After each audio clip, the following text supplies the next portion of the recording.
One of the things about atheism that some people say, or rather things they say about theism, belief in some kind of higher power, is they say that they gain consolation from it. In the belief in God or something like that brings them consolation. So when they're confronted by the existential dread of life, or a particular kind of human problem, the problem of death, or the problem of poverty, or the problems of suffering, those kind of things, that they find consolation in the existence of a God. And I have to say, I've never really understood that. I find atheism a much more consoling idea, if consolation was important. And I think it's to do with, the expectation of feeling, something like that. Certainly, I'm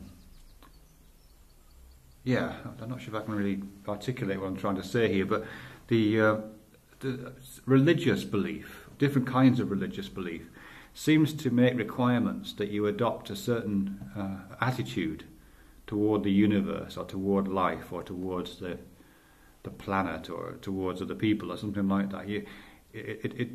It seems to demand a particular kind of emotional state from you, as if you're entering into some kind of a relationship with it, and as an appropriate emotional relationship to get into with life or the universe. So I know some branches of religion, Manichaeism? No, I don't know, that just sprung to mind, I don't know if that makes any sense, which casts the world as a kind of horrible place, almost as if it's a place that was made by the devil in spite of God. That figures within some religious traditions. And the appropriate response to, or this appropriate, emotional relationship to take to that, is to do with a kind of dread, really, and to do with mourning, and to do with how awful things are. And there's kind of shadows of that in more established and more well-known Christian faiths. Even within relatively straightforward Catholicism or Protestantism, we are the children of fallen flesh. You know what I mean? There was the original sin, which, yes, of course, the return of Jesus is supposed to have done something to alleviate. I'm not quite sure what exactly, but nevertheless, there is still that undercurrent of original sin going on within religious thought, in some Christian religious thought, which again demands a certain kind of relationship from you as a believer in that faith. You are supposed to have some kind of humility. You are supposed to feel slightly guilty, I guess. And then the other side, there's that sense of within some religious traditions of celebration. I suppose I'm reminded of the Toronto blessing, which is that particular religious practice where you laugh a lot during religious celebration.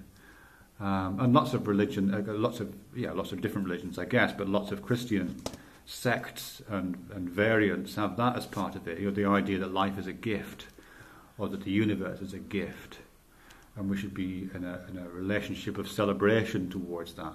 We should be joyous that we have this time on earth. It has that kind of a ring to it.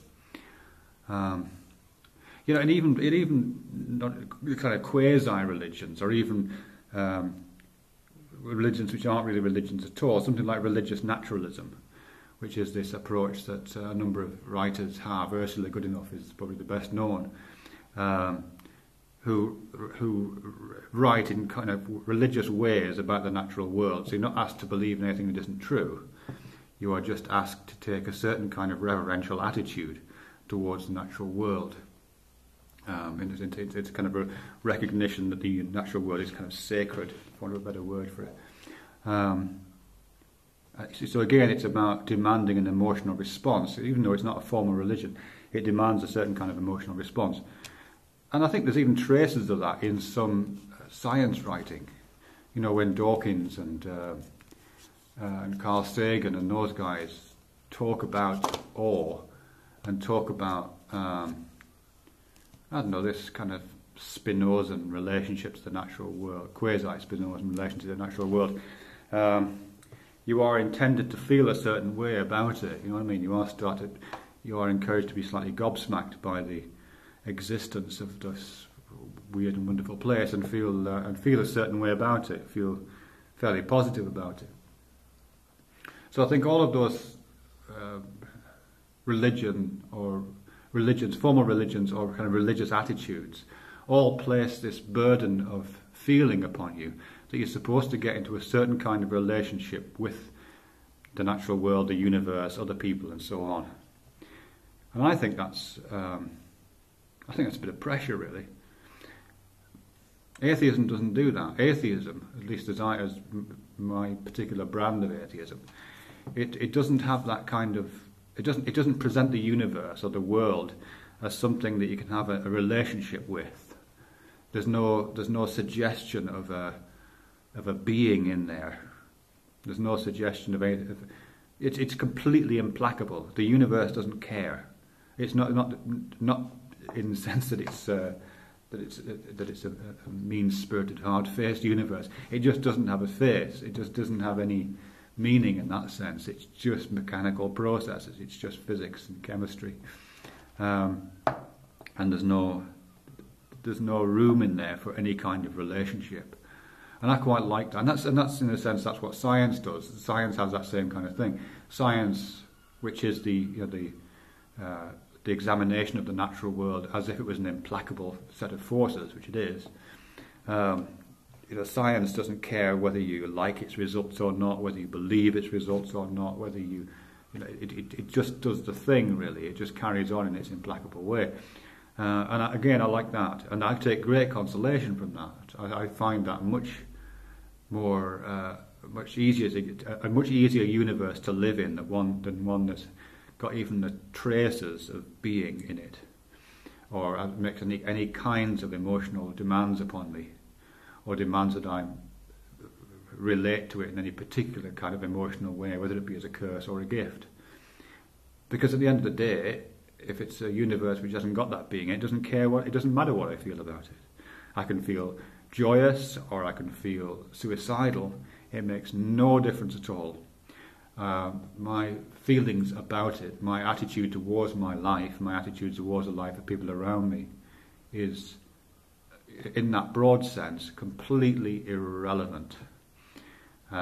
Which for me I find it both freeing and consoling. Freeing in the sense that it allows me to pursue joys and suffer pains and all those kind of things that every other human being does, without feeling that I'm doing the right or the wrong thing. Feeling the right or the wrong thing. And also a kind of freedom just to get on with it, really, to make those kind of choices without having to refer them to some kind of emotional totalitarian set of principles. Yeah, so that makes some kind of sense.